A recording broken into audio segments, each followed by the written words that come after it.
توفیق عطا کی گئی۔ دعا ہے کہ اللہ تبارک و تعالی جمعۃ المبارک کے لیے یہاں ہمارا جمع ہونا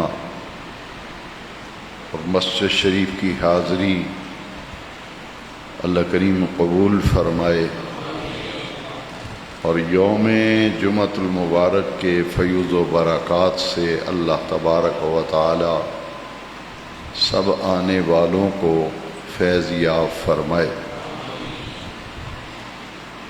ماہ سفر میں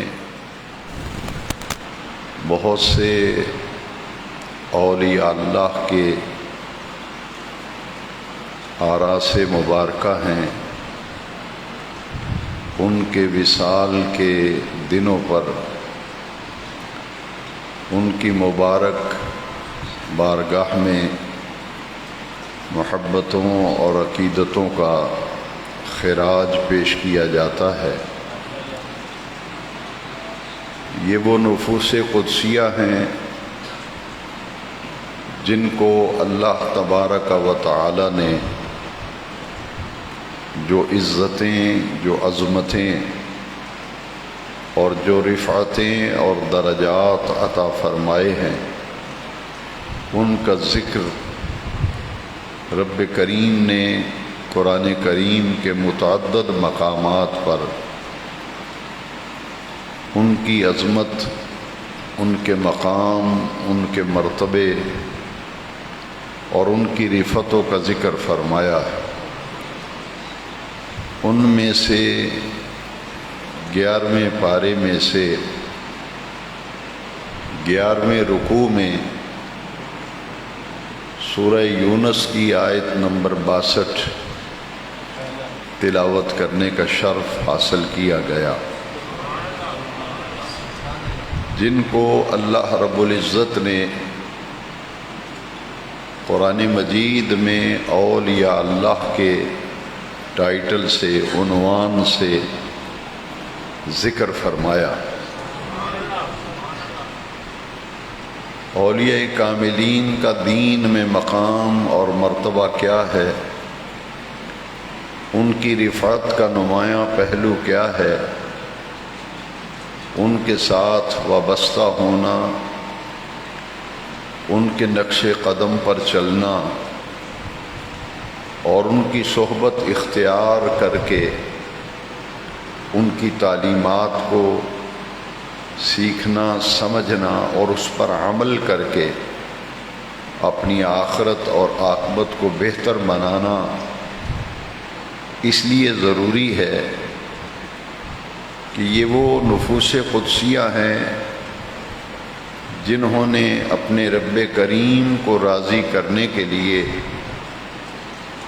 اور اپنے رب کریم کی رضا کو حاصل کرنے کے لیے اپنی پوری زندگیاں وقف کر دیں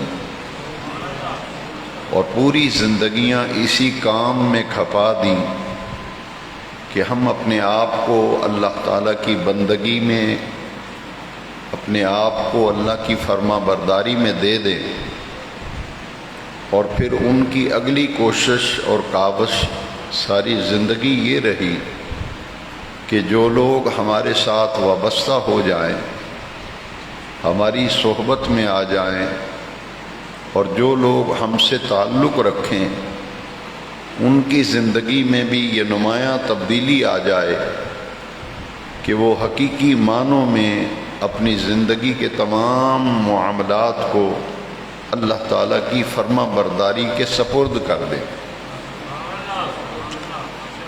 ان ہستیوں نے یہی کام دنیا میں رہ کر کیا۔ انبیاء کرام علیہم التسلیمات کی ذوات مقدسہ کی بعثت کا مقصد بھی یہ تھا، جیسے حضور خاتم النبیین صلی اللہ علیہ وسلم کی بعثت کا مقصد قرآن مجید میں بیان کیا گیا کہ حضور اللہ کی آیتیں تلاوت کرتے ہیں، اللہ کے احکام اللہ کے بندوں تک پہنچاتے ہیں۔ یتلو علیہم آیاتہ وَيُزَكِّيهِمْ، اور ان کا تزکیہ نفس کرتے ہیں، ان کے باطن کی اصلاح کرتے ہیں۔ تو اولیاء کاملین کی زندگیاں انبیاء کرام کی سیرت کا عکس جمیل ہوتی ہیں، اور ان کی زندگی کا ایک ہی مقصد ہوتا ہے کہ اللہ کی مخلوق کی اصلاح کی جائے اور اللہ کی مخلوق کی تربیت کی جائے، لیکن دوسروں کی اصلاح اور تربیت کرنے سے پہلے وہ خود اپنی اصلاح کرتے ہیں اور خود تربیت حاصل کرتے ہیں۔ جب ان کی اپنی اصلاح ہو جاتی ہے اور اپنی تربیت ہو جاتی ہے، پھر وہ اللہ کی مخلوق کی اصلاح اور تربیت کی طرف مائل ہوتے ہیں۔ ان کو قرآن مجید میں اولیاء اللہ کے عنوان سے 11ویں پارے کے 11ویں رکوع میں سورہ یونس کی آیت نمبر 62 میں ان کو ایک لقب دیا، ایک ٹائٹل دیا کہ یہ اولیاء اللہ ہے۔ اولیاء جمع ہے، اس کی واحد ہے ولی، ولیٌ واحد ہے، اس کی جمع ہے اولیاء، ولی اللہ کی جمع ہے اولیاء اللہ۔ اللہ کریم نے فرمایا الا ان اولیاء اللہ، خبردار آگاہ ہو جاؤ، جو اللہ کے ولی ہیں، لا خوف علیہم، دنیا کی زندگی میں ان پر کوئی خوف نہیں، ولا هم یحزنون، اور قیامت کے دن انہیں کسی قسم کا غم نہیں ہوگا۔ یہ اولیاء اللہ کا ٹائٹل قرآن نے انہیں عطا فرمایا۔ یہ اولیاء اللہ خدا کی زمین پر ہوں تو اللہ کی مخلوق ان کی خدمت میں حاضر ہو کر فیض حاصل کرتی ہے، اکتساب فیض کرتی ہے، اور جب یہ زمین کے اندر چلے جاتے ہیں، اپنی قبروں میں تشریف لے جاتے ہیں، تو پھر ان کے مزارات پر جا کر اکتساب فیض کرتے ہیں اور اپنا دامن فیض اور برکات سے بھرتے ہوئے نظر آتے ہیں، کیونکہ حضور نبی کریم صلی اللہ علیہ وسلم نے فرمایا القبر روضۃ من ریاض الجنہ او حفرۃ من حفر النیران۔ مشکات شریف میں یہ حدیث شریف ہے کہ قبر یا دوزخ کے گڑھوں میں سے گڑھا بن جاتی ہے یا جنت کے باغوں میں سے باغ بن جاتی ہے۔ چونکہ اولیاء اللہ اپنی پوری زندگی اللہ کی فرما برداری میں دے دیتے ہیں، وہ زندگی بسر کرتے ہیں اللہ کی فرما برداری میں، اس کے احکام کی پیروی میں، اور جب انہیں دنیا سے رخصت ہو جانے کے بعد انعامات سے نوازا جاتا ہے اور ان کے نیک اعمال کی جزا اور سلسلہ کا آغاز جو ہے وہ عالم برزخ سے ہو جاتا ہے، تو حضور کی حدیث کی روشنی میں پتہ یہ چلا کہ ہر قبر برابر نہیں ہے۔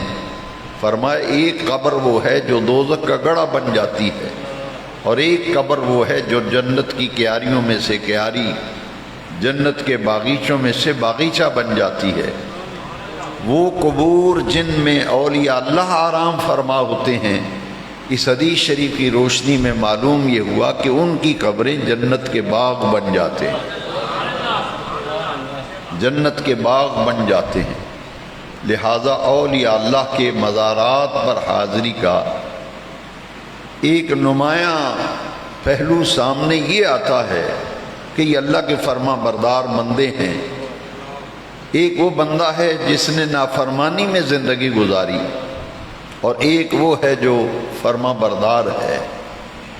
اگر کسی کے 4 بیٹے ہیں تو وہ سب برابر نہیں ہیں۔ جو ماں باپ کا فرما بردار ہے اس کی اہمیت و وقت ماں باپ کی نظر میں اور ہے، اور جو ماں باپ کا نافرمان ہے، حکم عدولی کرتا ہے، ان کی نافرمانی میں زندگی گزارتا ہے، ان کو ماں باپ اور نظروں سے دیکھتے ہیں۔ تو یہ برابر نہیں ہو سکتے. هل يستوي الذين يعلمون والذين لا يعلمون. قرآن نے بھی بتایا کہ جاننے والے اور نہ جاننے والے برابر نہیں ہیں. ایک جاننے والا ہے، ایک نہیں جانتا، تو جاننے والا اور نہ جاننے والا آپس میں برابر نہیں ہیں. اسی طرح ایک فرما بردار بندہ ہے، ایک نافرمان ہے، تو وہ برابر کس طرح ہو گئے؟ اور یہ اللہ کی زندگی کا نمایاں پہلو یہ ہے کہ انہوں نے اپنے آپ کو اللہ تبارک و تعالیٰ کا فرما بردار بنا لیا، اور نہ صرف خود فرما برداری میں زندگی گزاری، جو پاس بیٹھنے والا تھا اس کو بھی اللہ کا فرما بردار بنا دیا، اس کو بھی اللہ کا فرما بردار بنا دیا. قرآن مجید میں ان میں مختلف ناموں سے تعبیر کیا گیا ہے. آج کے دور میں لوگوں کے ایمان اور عقائد پر لوگ حملہ آور ہو رہے ہیں، اور معاذ اللہ اولیاء اللہ سے نفرت دلانے کے لیے، ان سے دور کرنے کے لیے یہ تاثر دیتے ہیں کہ آپ اللہ تبارک و تعالیٰ کو معاذ اللہ چھوڑ کر بابوں کے پیچھے پھرتے ہو. اور نوجوانوں میں ایک اصطلاح، ایک سازش کے تحت متعارف کرائی جا رہی ہے کہ یہ بابوں کو ماننے والے ہیں اور ہم اللہ کو ماننے والے ہیں. یہ جو خطرناک ایک تحریک اور سازش ہے نوجوانوں پر حملہ آور ہونے کے لیے، یہ بین الاقوامی سازشوں کا حصہ ہے جو پوری دنیا میں اس وقت مسلمانوں کے خلاف سازشوں کا جال پھیلایا جا رہا ہے. اس میں سے ایک سازش یہ بھی ہے کہ اولیاء اللہ سے دور کر دیا جائے. جب لوگ ان سے دور ہوں گے تو ظاہر بات ہے دین سے دور ہو جائیں گے. انبیاء کرام تشریف لاتے رہے، سلسلہ نبوت حضور پہ ختم ہو گیا، حضور خاتم النبیین ہیں. اب قیامت تک کوئی نیا نبی پیدا نہیں ہوگا، تو یہ دین کی دعوت و تبلیغ کا سلسلہ قیامت تک جاری و ساری رہے گا. اسی لیے فرمایا ان العلماء ورثۃ الانبیاء، جو دین کا علم رکھنے والے ہیں یہ نبیوں کے وارث ہیں. دین کی دعوت و تبلیغ کا سلسلہ ان کے ذریعے سے جاری ہوگا. قرآن مجید میں اللہ تعالیٰ نے، یہ لوگ بھی کہتے ہیں کہ یہ بابوں کے پیچھے جاتے ہیں، بابوں کو ماننے والے ہیں.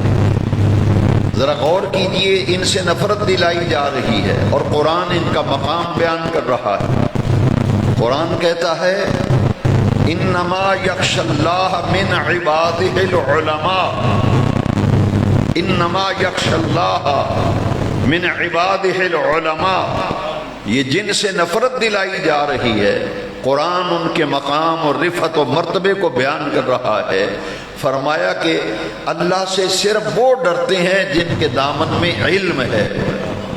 انما یخشی اللہ من عبادہ العلماء، کہ جو سچے اور صحیح عالم ہیں وہ اللہ سے ڈرتے ہیں، اللہ کے سوا کسی سے نہیں ڈرتے. انما یخشی اللہ من عبادہ العلماء. پھر انہیں اولیاء اللہ کے لقب سے بیان کیا گیا. الا ان اولیاء اللہ لا خوف علیہم ولا هم یحزنون، کہ اللہ کے جو ولی ہیں دنیا کی زندگی میں ان پر کوئی خوف نہیں، ولا هم یحزنون، اور نہ قیامت کے دن انہیں کسی قسم کا غم ہوگا. یہ جو اللہ کے فرما بردار بندے ہیں، ان کے ساتھ جڑنے کا قرآن مجید میں حکم دیا گیا ہے. قرآن مجید کی آیت مقدسہ ملاحظہ فرمائیے. رب کریم نے قرآن کریم میں فرمایا یا ایھا الذین آمنوا اتقوا اللہ وکونوا مع الصادقین، کہ اللہ کا تقوی اختیار کرو، اس کی خشیت، اس کا خوف ہمہ وقت تمہارے دل پر غالب رہے. وکونوا مع الصادقین، اور جو صادقین ہیں ان کے ساتھ جڑ جاؤ. کونوا مع الصادقین، جو صادقین ہیں ان کے ساتھ جڑ جاؤ، صدیقین ہیں ان کے ساتھ جڑ جاؤ. اب یہ صادقین اور صدیقین قرآن مجید میں جہاں بھی یہ لفظ آئے ہیں، حکیم الامہ مفتی احمد یاد نعیمی علیہ رحمہ مفسر قرآن، وہ فرماتے ہیں کہ قرآن مجید میں جہاں بھی صدیق اور صادق کا لفظ آیا ہے اس سے مراد اولیاء کاملین ہیں، اور صدیق کہتے ہیں اونچے درجے کے ولی کو، جس طرح رسولوں میں درجات ہیں، تلک الرسول فضلنا بعضهم علی بعض، ہم نے بعض رسولوں کو بعض رسولوں پر فضیلت دی ہے، جس طرح بعض رسولوں کو بعض رسولوں پر فضیلت حاصل ہے، اسی طرح اولیاء اللہ میں سے بعض اولیاء اللہ کو بعض اولیاء اللہ پر فضیلت حاصل ہے، ان کے درجات ہیں، ان کے مقامات ہیں۔ تو صدیق کا لفظ قرآن مجید میں جہاں بھی استعمال ہوا اس سے مراد اونچے درجے کے اولیاء کاملین مراد ہے۔ جیسا کہ میں اکثر اپنے خطبات جمعہ میں اور دروس قرآن اور دروس حدیث کے اندر یہ بات عرض کرتا رہتا ہوں، صرف تعلیم و تربیت کے ارادے سے، کہ اللہ کریم نے کسی عورت کو نبوت نہیں دی، نبوت مردوں میں رہی ہے، لیکن عورتوں میں ولایت رہی ہے، عورتوں میں ولایت، عورتوں کو ولایت دی گئی، اور عورتوں میں بہت سی ولیاں گزری ہیں، جیسا کہ قرآن میں ہے کہ حضرت عیسیٰ علیہ السلام کی والدہ حضرت مریم، قرآن نے انہیں صدیقہ کا لقب دیا کہ حضرت مریم جو ہیں وہ صدیقہ ہیں، اور صدیقہ کہتے ہیں اونچے درجے کی وہ خاتون جو اونچے درجے کے مرتبہ ولایت پر فائز ہو۔ کان امہ صدیقہ، قرآن نے حضرت مریم کو صدیقہ کہا کہ عورتوں میں ولیہ ہوئی ہیں جیسا کہ حضرت مریم اونچے درجے کی ولیہ تھی۔ پھر حضرت ام المومنین حضرت عائشہ رضی اللہ تعالیٰ عنہ، صدیقہ ان کا بھی لقب ہے۔ تو عورتوں میں ولایت رہی ہے، تو ولایت قیامت تک ہر امت میں ولی ہوئے ہیں، اور قیامت تک نبی آخر الزمان حضور خاتم الانبیاء صلی اللہ علیہ وسلم کی امت میں بھی قیامت تک ولی ہوتے رہیں گے۔ ان کو قرآن مجید میں کئی ناموں سے بیان کیا گیا۔ میں اکثر نوجوانوں کو دعوت غور و فکر دیتے ہوئے محض ان کی اصلاح اور تربیت کے لیے اور دور حاضر کی فتنوں سے اپنے ایمان کی حفاظت کے لیے قرآن کی فکر پیش کرتا ہوں کہ قرآن مجید میں غور کیجئے، افلا یتدبرون القرآن۔ خود قرآن کہتا ہے کہ تمہیں کیا ہو گیا ہے کہ تم قرآن میں غور و فکر کیوں نہیں کرتے؟ کتنی بد نصیبی ہے کہ قرآن پکڑ کر دکھایا جائے کہ یہ قرآن ہے، یہ کتاب اللہ ہے، دکھا کر قرآن ان ولیوں کی عزت و عظمت پر حملہ کیا جائے جن کی رفتوں کو وہی قرآن بیان کر رہا ہے جس کو وہ ہاتھ میں پکڑا ہوا ہے۔ کوئی ان سے پوچھے تو صحیح کہ جو قرآن دکھا کر تم کہتے ہو کہ یہ بابوں کے پیچھے دوڑتے ہیں، یہ بابوں کو ماننے والے ہیں، ہم ان سے پوچھنے کا حق رکھتے ہیں کہ آخر ہمیں بھی بتا دیا جائے کہ یہ صدیقین کون ہیں، یہ اولیاء اللہ کون ہیں، یہ محسنین کون ہیں جن کو قرآن نے کہا ان رحمت اللہ قریب من المحسنین۔ اللہ کی رحمت کو تلاش کرنے والوں، اللہ کی رحمت کو تلاش کرنا چاہتے ہو تو ایک نمایاں پہلو قرآن بیان کر رہا ہے، ان رحمت اللہ قریب من المحسنین، کہ میری رحمت تمہیں ملے گی تو محسنین کے پاس ملے گی۔ یہ قریب کا لفظ وہی قرآن بتا رہا ہے جس قرآن کو دکھا کر اولیاء کی عزت پر حملہ کیا جاتا ہے اور ان کے لیے بابوں کا لفظ استعمال کر کے ان کے مقام اور رفت کو ددلانے کی کوشش کی جاتی ہے۔ وہی قرآن بیان کر رہا ہے ان رحمت اللہ قریب من المحسنین، کہ اللہ کی رحمت کو پانے والوں، اللہ کی رحمت تمہیں ملے گی تو محسنین کے پاس ملے گی۔ کن پاس ملے گی؟ محسنین کے پاس۔ یہ قرآن کی اصطلاحات ہیں، یہ ٹرمز ہیں قرآن کی، کہیں انہیں ولی کہا، کہیں صالحین کہا، کہیں صدیقین کہا، کہیں محسنین کہا، کہیں ابرار کہا. یہ اولیاء اللہ ہیں جن کے مقام و مرتبے کو بیان کیا گیا. اور پھر ولی ہوتا ہی وہ ہے جیسا کہ ابھی میں نے عرض کیا کہ قرآن مجید میں انہیں اولیاء اللہ کہا گیا. اور ولی اللہ کا معنی کیا ہے؟ اکثر و بیشتر میں اس کا معنی سمجھاتا رہتا ہوں. جن لوگوں نے پہلے نہیں سنا ان کے علم میں اضافہ ہوگا، اور جنہوں نے پہلے سنا ہوا ہے ان کے ذہنوں میں مضمون تازہ ہو جائے گا. ایک وہ بندہ ہے جو اللہ سے دور ہے، جس نے اپنے آپ کو نافرمانی کی دلدل میں اتنا پھنسا لیا ہے کہ اس کی پوری زندگی معصیت میں گزر رہی ہے، اللہ کے احکام کی خلاف ورزی میں گزر رہی ہے، نافرمانی میں گزر رہی ہے. اور ایک وہ بندہ ہے جس نے کلیتاً اپنے تمام اعمال و افعال کو اللہ کی فرما برداری میں دے دیا ہے. قرآن نے انہیں اولیاء اللہ کہا کیونکہ ولی اللہ ہوتا ہی وہ ہے جو اللہ کے قریب ہونے کے لیے شب و روز محنت کرے، مشقت کرے، اور اللہ تعالیٰ کا قرب حاصل کرنے کے لیے وہ محنت کرتے کرتے اپنی ساری زندگی گزار دیتا ہے. اس لیے ولی یہ فلاں اللہ کا ولی ہے، فلاں اللہ کا ولی ہے. جب ہم یہ لفظ بولتے ہیں تو پھر ولی کا معنی ہمیں سمجھ ہونا چاہیے کہ ولی کا لفظی معنی کیا ہے. یہ ولیون یہ صفت مشبہ کا صیغہ ہے اور اس میں فاعل کے معنی دیتا ہے. ولیون کا معنی ہے اللہ کے قریب ہونے والا، اللہ کے قریب ہونے والا.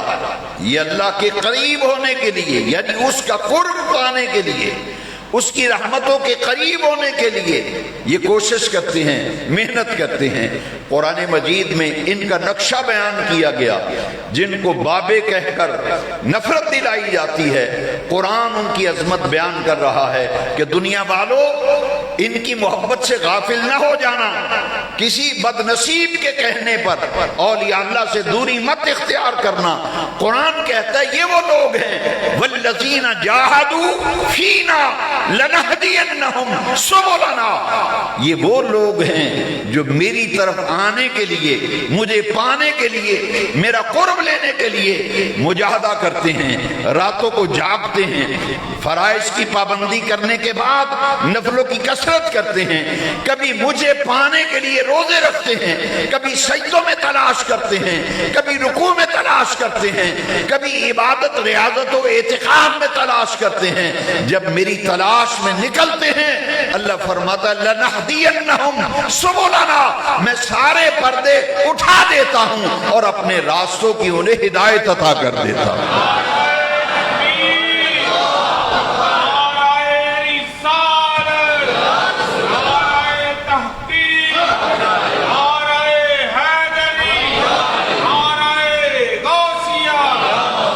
لوگ سنتے ہیں قصہ کہانی،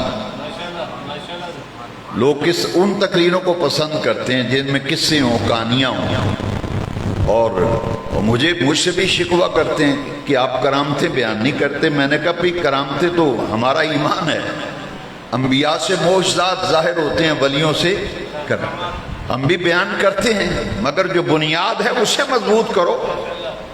ان کی عزتوں پر حملہ ہو رہا ہے.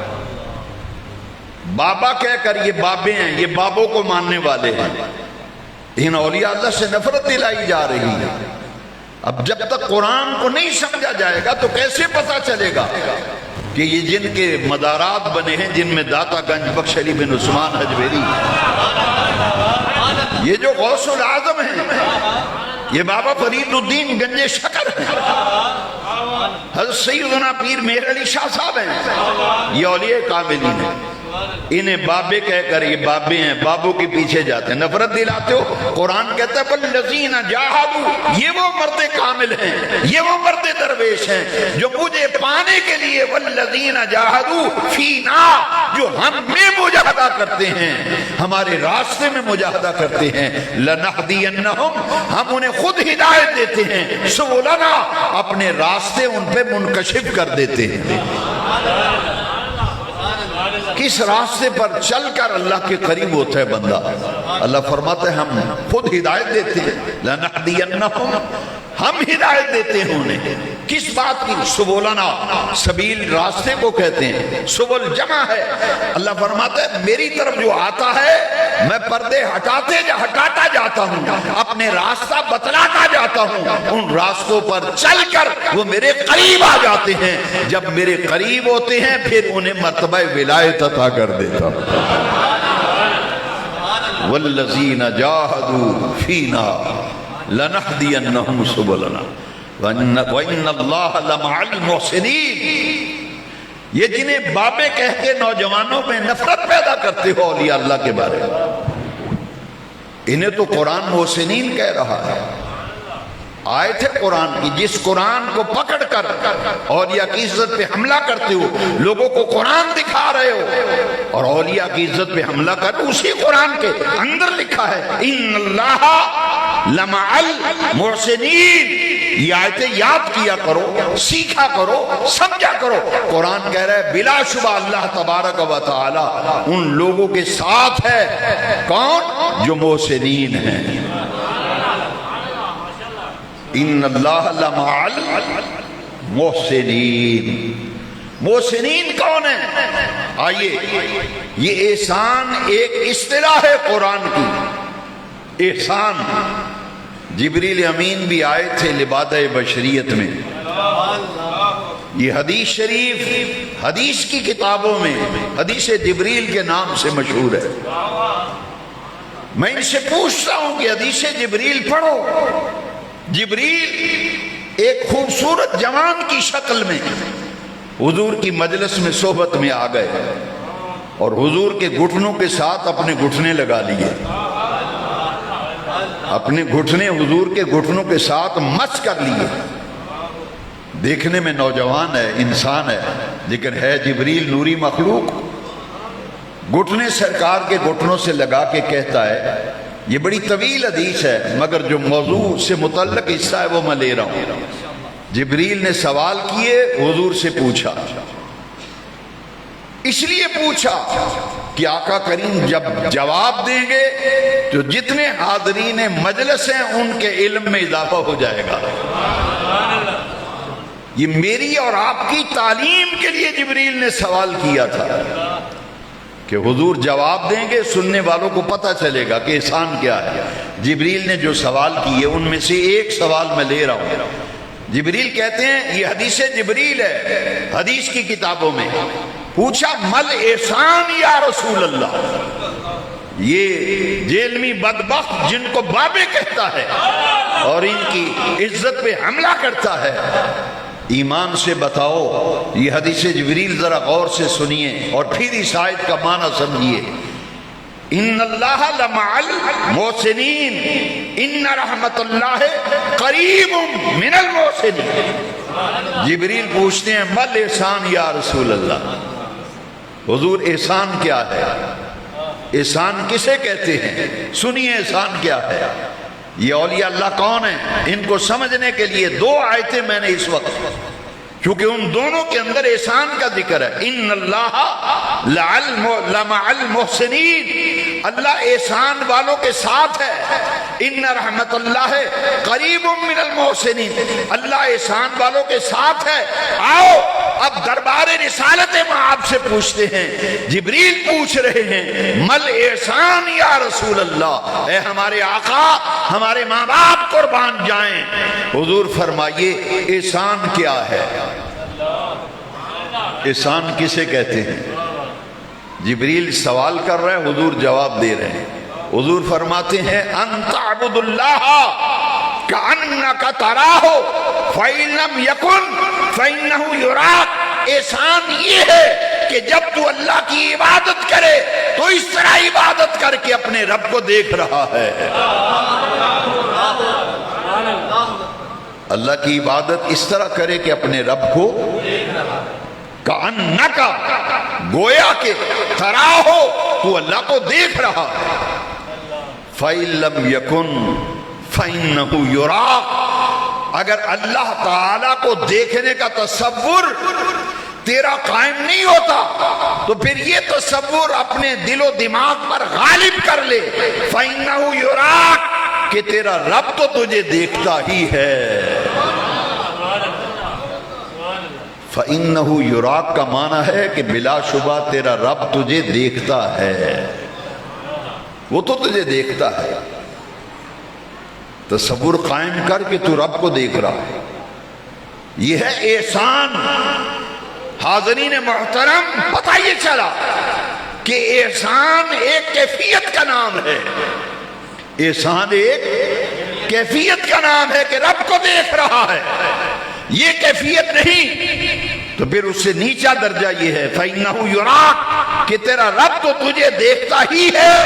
ارے ولی وہ ہوتا ہے جب اللہ کی عبادت کر رہا ہو تو سامنے جلوہ الہی اس کے سامنے ہو، وہ اللہ کے انوار و تجلیات میں گم ہو جائے، رحمت خداوندی اس کے اتنا قریب آ جاتی ہے گویا کہ رحمتوں کا مشاہدہ اپنی آنکھوں سے کرتا ہے۔ یہ حضرت سیدنا علی المرتضیٰ کرم اللہ تعالی وجہ کریم، ولایت کے قاسم تو مولا علی ہے نا، تاجدار فخر سیدنا علی، ہر اللہ کے ولی کو احسان کی کیفیت حاصل ہے، احسان کی کیفیت۔ اسی لیے پنڈی مبارک میں تیر لگانا تو تیر نکالنے لگے تو لوگوں نے کہا کہ بھائی رک جاؤ، اب نکالو گے پنڈلی مبارک میں تیر پیوست ہو گیا ہے، نکالو گے تو تکلیف ہوگی، تھوڑا سا انتظار کر لو۔ علی جب نماز پڑھیں گے، نماز میں استغراق کی اعلیٰ کیفیت ان کو حاصل ہے، جب وہ نماز پڑھ رہے ہوں گے تم تیر نکالو گے تو انہیں خبر تک نہ ہوگی، کسی قسم کی تکلیف کا احساس بھی نہیں ہوگا۔ لہذا آپ کی پنڈلی مبارک سے تیر نماز کے دوران نکال لیا گیا، تیر نکال لیا گیا، اور اس میں وجہ کیا تھی؟ درد کیوں نہیں ہوا، تکلیف کیوں نہیں؟ اس پر ایک حدیث شریف سے میں دلیل لاتا ہوں۔ وہ دلیل کیا ہے؟ حضور نے فرمایا کہ جب کوئی بندہ اللہ کے راستے میں شہید ہوتا ہے، ایک آدمی اللہ کے راستے میں شہید ہوتا ہے، اس کی رگ رگ سے خون بہتا ہے، زخموں سے نڈال ہے، لیکن اس کو تکلیف بس اتنی ہوتی ہے، حضور نے فرمایا لا یجد الشہید من مس القتل الا کما یجد احدکم من مس القرصا او کما قال علیہ السلام۔ میرے آقا نے فرمایا شہید کو شہادت کے وقت بس اتنی سی تکلیف ہوتی ہے جتنی چونٹی کے کاٹنے کی تکلیف ہوتی ہے۔ خنجر سے گردن کاٹ دی گئی، زخم لگے ہوئے ہیں، اور درد کتنی؟ چونٹی کے کاٹنے کی۔ پوچھا کہ زخموں سے چور چور ہے اور تکلیف صرف چونٹی کے کاٹنے کی۔ میرے آقا نے فرمایا شہید جب شہید ہوتا ہے نا، تکلیف اس لیے چونٹی کے کاٹنے کی جتنی صرف ہوتی ہے، ادھر شہادت پا رہا ہوتا ہے، ادھر رب ذوالجلال اپنے سارے حجابات اٹھا کر بے نیاز رب شہید کو شہادت کے وقت اپنا دیدار عطا کرتا ہے۔ شہید کو شہادت کے وقت اللہ کا دیدار ہوتا ہے۔ حاضرین محترم، تو احسان ایک کیفیت کا نام ہے کہ نماز میں اللہ کا قرب، اللہ کی ذات سے تعلق اور ربط اتنا اعلیٰ مرتبے اور منزل پر ہوتا ہے کہ دنیا و مافیا سے بے خبر ہوتا ہے۔ حضرت سیدنا امام زین العابدین کو پڑھ لیں، حضرت غوث العظم کو پڑھ لیں، کئی اولیاء اللہ کے واقعات کہ نماز کے دوران سانپ نے ڈنگ مارے لیکن درد کا احساس تک نہیں ہوا۔ کیوں؟ یہ وہ لوگ تھے جن کو اللہ نے احسان کی کیفیت عطا کی تھی۔ یہ اولیاء کاملین ہیں، یہ اولیاء اللہ ہیں، اور پیغمبر کی دعا ذرا قرآن سے سن لیں کہ ان ولیوں کا کوئی مقام ہی نہیں جن کو بابے کہہ کے متنفر کیا جا رہا ہے۔ قرآن تو کہہ رہا ہے کہ پیغمبر ہیں، رب سے دعا مانگتے ہیں، توفنی مسلمن، توفنی مسلمن والحقنی بالصالحین۔ او بتاؤ مجھے صالحین کون ہیں کہ پیغمبر دعا مانگ رہے ہیں؟ باری تعالیٰ موت آئے تو اسلام پر موت آئے، اور جب موت آ جائے تو مرنے کے بعد ہمیں ان کے ساتھ ملا دینا جو صالحین ہیں۔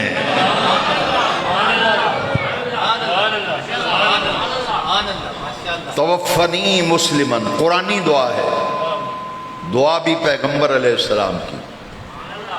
توفنی مسلمن، مسلمان بن کے دنیا سے جائیں، حالت اسلام پر موت آئے، اور مرنے کے بعد کیا ہے؟ والحقنی بالصالحین، مجھے ملا دینا، مرنے کے بعد مجھے ملا دینا، الحقنی ملا دینا بالصالحین، جو تیرے نیکوکار بندے ہیں، مرنے کے بعد ہمیں وہاں پہنچا دینا جہاں نیک لوگ ہیں۔ طواف کعبہ کرتے ہوئے رکن یمانی اور رکن اسود کے درمیان ایک ہی دعا مانگی جاتی ہے، اس لیے کہ آقائے دو جہاں، رحمت کائنات، ناطق وحی، رسول الثقلین، خاتم الانبیاء، خاتم النبیین، جب بھی کعبے کا طواف کرتے تو رکن یمانی و اسود کے درمیان ایک ہی دعا مانگتے تھے، ایک ہی دعا، ربنا آتنا فی الدنیا حسنہ وفی الآخرۃ حسنہ وقنا عذاب النار وادخلنا الجنۃ مع الابرار یا عزیز یا غفار یا رب العالمین۔ ہر دعا مانگنے والا کسی مسلک کو، کسی عقیدے سے، یہاں بابوں کو کتوں کی طرح بھانکنے والا جہنمی ہو، کوئی ہو کیسے باشد، وہ بھی جب طواف کعبہ کرے گا تو دعا مانگ رہا ہے، آتینا فی الدنیا حسنہ وفی الآخرۃ حسنہ وقنا عذاب النار وادخلنا الجنۃ مع الابرار، وادخلنا الجنۃ مع الابرار۔ اور انہیں بابے کہہ کر نفرت دلاتے ہو، طواف کعبہ کے وقت دعا مانگی جا رہی ہے، توفنا مسلمم والحقنی بالصالحین، کسی طواف کے چکر میں یہ دعا مانگی جا رہی ہے، مگر رکن اسود اور رکن یمانی و اسود کے درمیان دعا مانگ رہے ہیں، ادخلنا الجنۃ مع الابرار، یا اللہ ہمیں جنت میں بھیجنا، جنت میں بھیجنا، مگر اکیلے نہ بھیجنا، مع الابرار، جو تیرے ولی ہیں، ابرار ہیں، ان کی معیت میں ہمیں جنت میں بھیج دینا بھائی۔ ان کی اہمیت،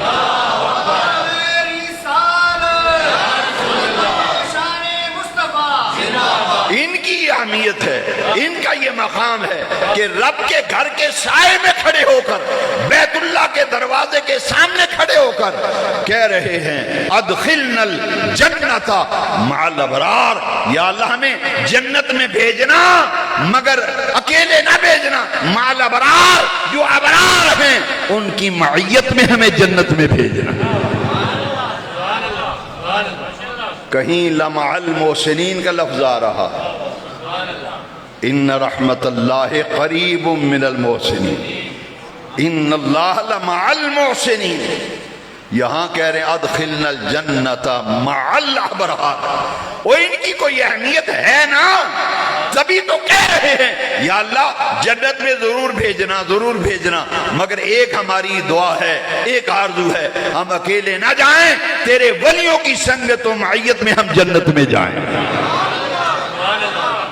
وَأَدْخِلْنَا الْجَنَّةَ مَعَ الْأَبْرَارِ، ان ہستیوں میں حضرت سیدنا داتا گنج بخش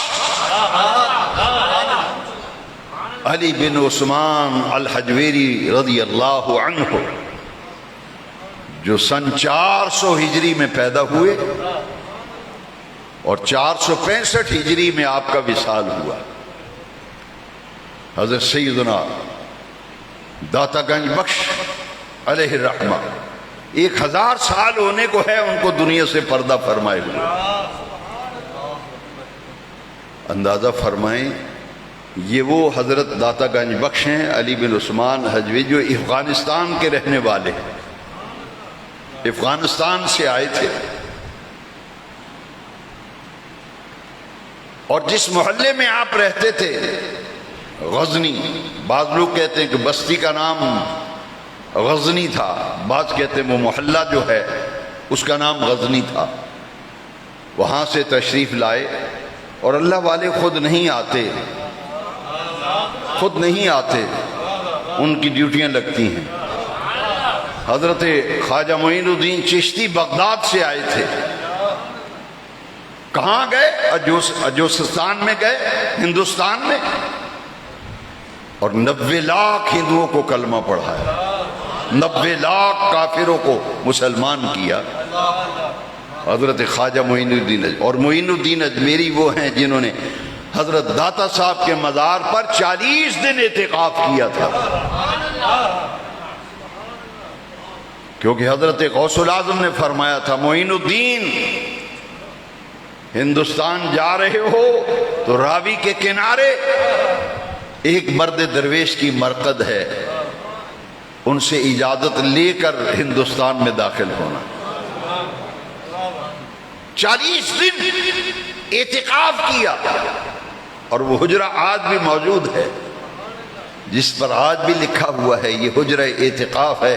خواجہ خواجگان عطائے رسول فی الہند خواجہ غریب نواز معین الدین اجمیری کا، جنہوں نے داتا کے مزار پہ جا کے فیض لیا تھا.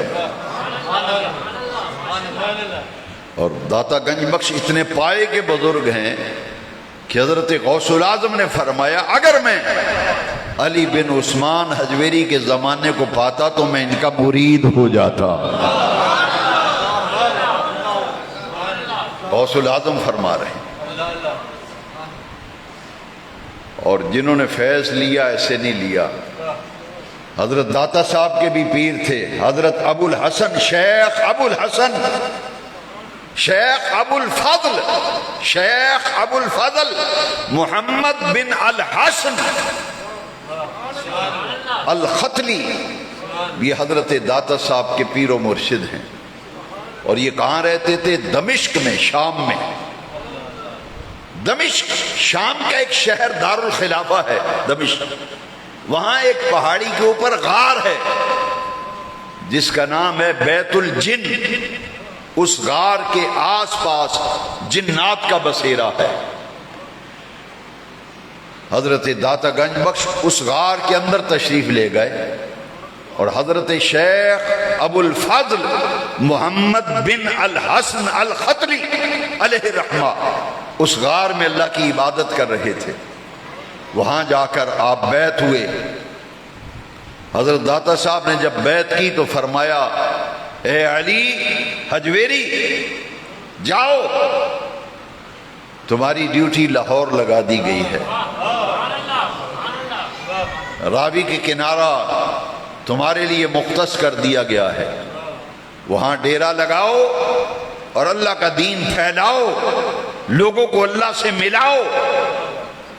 علی بن عثمان الحجویری غزنی شہر کے رہنے والے تھے، محلے کا نام حجویر تھا، حجویری محلہ.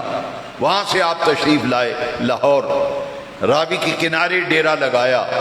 حضرت داتا گنج بخش علی بن عثمان الحجویری نے پھر ایک عالم کو فیضیاب کیا. ڈاکٹر اقبال جیسا عظیم فلسفی مفکر پاکستان، وہ اقبال کو نذرانہ عقیدت پیش کرتے ہوئے دیکھیے کن کی بارگاہ میں؟ داتا گنج بخش علی حجویری کی.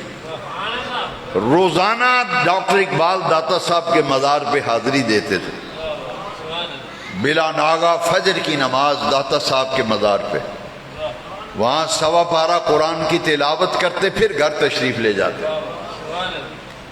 داتا صاحب نے جو فیض عطا کیا، پھر اقبال کہتے ہیں سید حجویر مخدوم عمم مرکد او پیر سنجر را حرم، خاک پنجاب از دم او زندہ گشت صبح ما از میرے او تابندہ گشت۔ اقبال کہتے ہیں پنجاب کی سرزمین جو زندہ ہوئی ہے نا، یہ فیضان ہے داتا گنج بخش علی بن عثمان، سید حجویر مخدوم امم مرکد او پیر سنجر راہ۔ اور داتا صاحب نے بتایا جب اکتساب فیض سے بربور کیا نا تو خواجہ غریب نواز عطائے رسول فی الہند، خواجہ خواجگان معین الدین چشتی اجمیری جب فیضیاب ہوئے تو بتایا لوگ پوچھتے ہیں قبروں والے کیا دیتے ہیں، قبروں والے کیا دیتے ہیں، تو گنج بخش علی بن عثمان حجویری کے مزار کی طرف اشارہ کر کے معین الدین کہتے ہیں گنج بخش فیض عالم مظہر نور خدا۔ یہ حضرت خواجہ غریب نواز کا کلام ہے۔ لوگ پوچھتے ہیں قبروں والے کیا دیتے ہیں، معین الدین کہتے ہیں مجھ سے پوچھو کیا دیا ہے، فرماتے ہیں گنج بخش فیض عالم مظہر نور خدا، مظہر نور خدا ناقصاں را پیر کامل کاملاں را رہنما۔ کشف المحجوب شریف میں داتا صاحب نے لکھا ہے، کیونکہ داتا صاحب اولیاء اللہ کے مزارات پر کثرت سے حاضری دیتے تھے، حاضری دیتے ہوئے جب دمشق پہنچے شام، حضرت سیدنا بلال رضی اللہ عنہ ان کے مزار پہ رات گزاری۔ فرماتے ہیں رات میں ٹھہرا سیدنا بلال کے روضہ انور پہ، مجھے خواب میں آقا دو جہاں کی زیارت ہو گئی۔ کشف المحجوب شریف میں داتا صاحب نے لکھا ہے، میں سویا جب زیارت ہوئی کہ آقا کریم حرم شریف میں تشریف لا رہے ہیں، اور کس دروازے سے آقا آ رہے ہیں؟ باب بنی شیبہ۔ آج بھی حرم شریف میں وہ دروازہ موجود ہے جس کا نام ہے باب بنی شیبہ۔ اس دروازے سے میرے آقا داخل ہو رہے ہیں، اور ایک بوڑھا سا آدمی ہے نحیف و کمزور جسم والا، جسے حضور نے اپنی آغوش میں لیا ہوا ہے۔ حضرت داتا صاحب فرماتے ہیں میں نے حضرت بلال کے روزے میں رات قیام کیا، زیارت ہوئی آقا کریم کی عالم خواب میں، عالم رؤیا میں، اور میں نے جب خواب میں آقا کو دیکھا میں دوڑ پڑا اور جا کر آقا کے قدموں کا بوسہ لیا۔ میں حضور کے پائے اقدس کے خواب میں بوسے لینے لگا، اور میں نے دیکھا کہ حضور کی آغوش میں نحیف الجسم ایک بزرگ ہے، عمر رسیدہ آدمی ہے۔ میرے دل میں ایک حسرت پیدا ہوئی کہ یہ کتنا خوش نصیب ہے یہ بابا عمر رسیدہ، جس کو حضور نے اتنی شفقت فرمائی، اتنی رافت فرمائی کہ اپنی آغوش میں لیے ہوئے حرم شریف میں داخل ہو رہے ہیں۔ فرماتے ہیں میرے دل میں خیال آیا کہ میں سرکار سے پوچھوں کہ یہ کون ہے جس پہ اتنا لطف و کرم۔ تو داتا صاحب فرماتے ہیں میرے دل میں خیال آیا ادب گاہیس زیر آسمان، ادب گاہیس زیر آسمان، از عرش نازک تر نفس گم کردہ بے آیت جنید و با یزیدی جا۔ علی حجویری تو کہاں، رحمت للعالمین کی ذات کہاں؟ ہمت نہ ہوئی پوچھنے کی۔ میرے آقا نے مسکرا کے عالم خواب میں مجھے دیکھا، فرمایا علی بن عثمان حجویری یہ میری امت کا امام، امام اعظم ابو حنیفہ ہے، یہ امام ابو حنیفہ ہے۔ داتا صاحب لکھتے ہیں کہ حنفی تو میں پہلے ہی تھا، لیکن اب مجھے یقین ہو گیا کہ چاروں فقہ برحق ہیں، شافعی، حنبلی و مالکی، حنفی، لیکن خواب سے یہ مسئلہ معلوم ہو گیا کہ آقا کی توجہ مبارک سب سے زیادہ ہے تو امام اعظم ابو حنیفہ پہ، جس کو حضور نے آغوش میں لیا ہوا ہے۔ فرماتے ہیں یہ حضرت بلال کے روزے پہ حاضری کا فیضان تھا، اور میری قبولیت کی دلیل تھی کہ آقا دو جہاں خواب میں تشریف لائے اور حضور نے مجھے اپنے دیدار سے مشرف فرمایا۔ حضرت داتا گنج بخش کا عرس مبارک 18، 19، 20 سفر کو ہر سال داتا کی نگری میں آپ کے مزار پرانوار پر عرس مبارک ہوتا ہے۔ آپ اس پائے کی شخصیت ہیں کہ غوث العظم جیسی ہستی فرماتی ہیں میں علی بن عثمان الملقب بھی داتا گنج بخش کے دور میں ہوتا، ان کا زمانہ پا لیتا تو ان کا مرید ہو جاتا۔ اور ڈاکٹر اقبال نے جو فیض حاصل کیا اس کا اظہار ڈاکٹر اقبال کے اپنے مضامین کے اندر جگہ جگہ موجود ہے، کسی موقع پہ وہ بھی بیان ہوگا۔ وما علینا الا